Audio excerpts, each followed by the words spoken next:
Well, I've got news for Enoch. His timing is off. Not saying it's not true, it's just that something has changed in between whenever this book was made and now. Let's see. I'm not going to go into detail on it, but if you want to read it, in chapter 80 of the book of Enoch, it talks about all the orders of the heavens getting all out of whack in the last days. But read it if you want.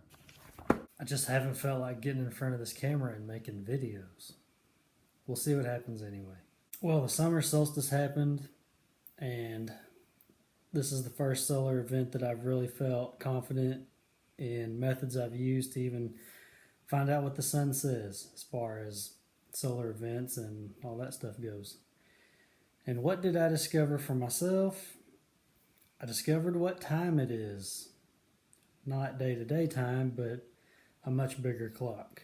Line testing the spring equinox seemed pretty good too, so I'll say that for it. This is what I'll say for this book.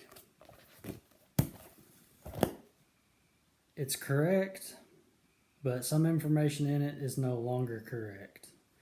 And the information that is correct is just time specific, as in what time it really is on the big clock.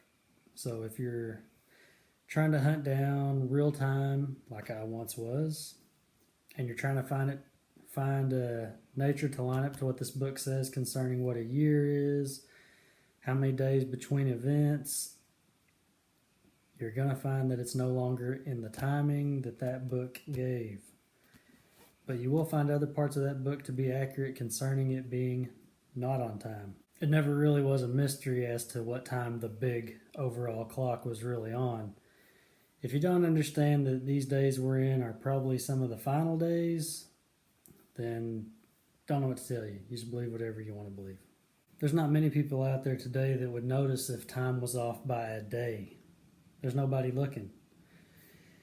But it's real easy to see that if your time change or your new year begins in January, whenever it would really begin in spring, which just makes sense. Doesn't have to be biblically backed or backed by some book. It just makes sense that your first season would be spring, not in the middle of nothing, in the early part of winter, which is where most people's new year is, January 1st.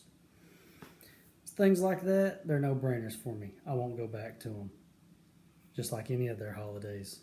I have many, many more things that I could say about this book and what's contained in it that would present probably more arguments than it would do anything. And because of that, and because of what I've even learned about books, it's just not fruitful for me to do. I mean, there's a lot of things I could point out. It's just not going to benefit me or you for me to even bring it up, because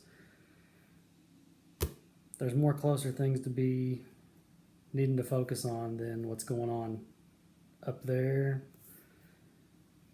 or really out anywhere. People look for a book or somebody to tell them what is or what is not concerning this life. What's right, what's wrong. And that is a step in a progress, but as long as you're stuck on that being your source, you're going to miss out on what you needed to have been seeing the whole time. So, this is a chapter closed in my videos, or in my life even. Life before videos, surely. But there's really no point in me going on with any more research into this. I've seen all I need to see.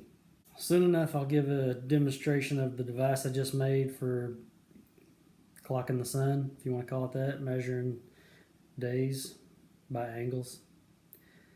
Soon enough, I'll get onto that. But however, I'm probably, if any more videos come up, which I'm sure they will, I'm just going to go back to the more important things that I've discovered for myself, and that is how to work this device. Anyway, till next time. Thanks for watching.